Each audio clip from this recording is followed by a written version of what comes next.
Kisah Tikus Dalam Karung oleh Anton Permana dari Tanhana Dharma Manggrava Institute. Dalam sebuah perjalanan kereta api, seorang profesor ilmuwan asal Prancis bertanya kepada seorang pria tua yang duduk di sampingnya, "Bapak, kalau saya boleh bertanya, benda apa yang ada di dalam karung itu?" kata profesor. Pria tua menjawab, "Oh, itu adalah kumpulan tikus yang ada di ladang gandum saya." Lalu profesor dengan mimik yang semakin heran dan penasaran melanjutkan pertanyaannya, "Untuk kegunaan apakah tikus itu jauh-jauh Anda bawa dan untuk siapa?" Si pria tua menjawab, "Tikus ini ada yang order buat laboratorium pemerintah sebagai bahan penelitian. Saya mau mengantarkannya langsung. Dan ini sudah biasa saya lakukan dalam beberapa tahun ini." Sambil manggut-manggut, si profesor bertanya kembali, "Lalu, kenapa Anda selalu menendang-nendang tikus itu dan menggoyang-goyang karungnya setiap saat?" Si pria tua itu menjawab, "Oh, kalau itu adalah tradisi kami sejak dulu di ladang. Saya menendang dan menggoyang-goyang tikus itu agar tikus itu sibuk dan ribut antar sesama dia di dalam karung. Karena kalau mereka tenang-tenang saja tanpa diganggu, maka tikus itu bisa menggigit dan mengoyak karung ini dengan gigi dan kukunya yang tajam. Makanya saya goyang dan tenang terus karung ini supaya tikus-tikus ini lupa kalau mereka sebenarnya punya senjata gigi dan cakar. Mereka punya cara bersama-sama untuk melepaskan diri dari karung ini," jawab pria itu santai. "Oh, begitu ternyata," jawab profesor ini baru paham dan mengerti sambil manggut-manggut. Nah, apa yang dapat kita ambil pelajaran dari cerita di atas kalau kita konversikan kepada kondisi bangsa kita saat ini? Cerita profesor dan bapak tua pembawa karung tikus di atas bisa dikonversikan dengan keadaan bangsa kita hari ini. Sebuah bangsa yang besar, bangsa yang plural, bangsa yang majemuk, tapi saat ini terjebak dalam jurang perpecahan yang begitu tajam dan dalam. Ibarat sebuah piramida kehidupan, mulai dari puncak piramida, tengah dan bawah terpecah belah oleh ego dan kepentingannya masing-masing. Apakah ini natural? Apakah itu alamiah terjadi? Sebagai bangsa yang memiliki sumber daya alam melimpah seperti ini, sangatlah menggiurkan bagi para taipan dan negara maju yang haus akan sumber daya alam. Dan sejarah negeri ini juga mencatat demikian.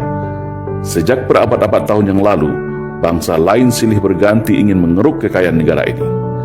Dan cara yang paling aman untuk menjarah negeri ini adalah tentu dengan mengadu domba sesama masyarakatnya agar terpecah belah dan lemah.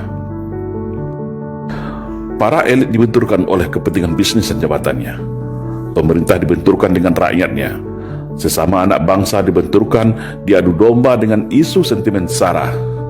Mayoritas versus minoritas, cebong versus kampret, radikal versus PKI, Jawa versus luar Jawa, dan liberal versus fundamental. Padahal semua perpecahan itu ada decision maker di belakangnya. Ada kingmaker yang merencanakannya.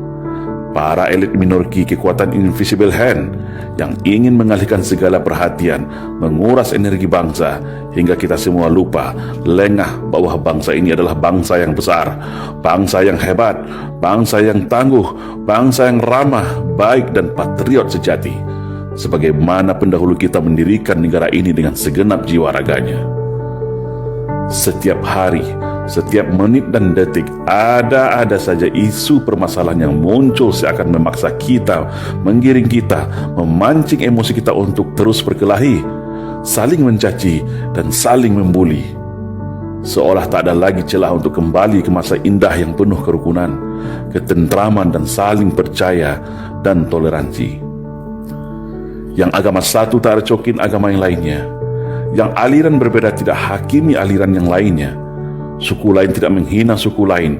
Kehormatan sara sangat kita junjung dan hormati. Tapi saat ini, isu sara seolah menjadi amunisi dan senjata untuk memecah belah anak bangsa. Akhirnya yang terjadi, sesama anak bangsa terjebak dalam jurang gelap perpecahan tiada henti, yang membuat para cukong, elit minoriti, kingmaker semua tepuk tangan dan tertawa sambil menghisap kekayaan negeri ini dengan tenang. Sudah saatnya bangsa ini sadar akan jati dirinya. Sudah saatnya kita semua paham arti dari semua perpecahan ini. Semua ada yang mengaturnya dan semua ada yang menikmatinya. Ibarat kata pepatah, kalau kapal pecah, maka hiu yang akan kenyang menikmatinya. Padahal, mereka yang merancang ini hanya dari kalangan yang sedikit, tapi berhasil memecah belah serta membodohi kita semua dengan propaganda dan adu domba. Seperti pria tua yang selalu menendang menggoyang tikus dalam karungnya agar selalu ribut dan lengah. Sekarang, kembali kepada kita semua.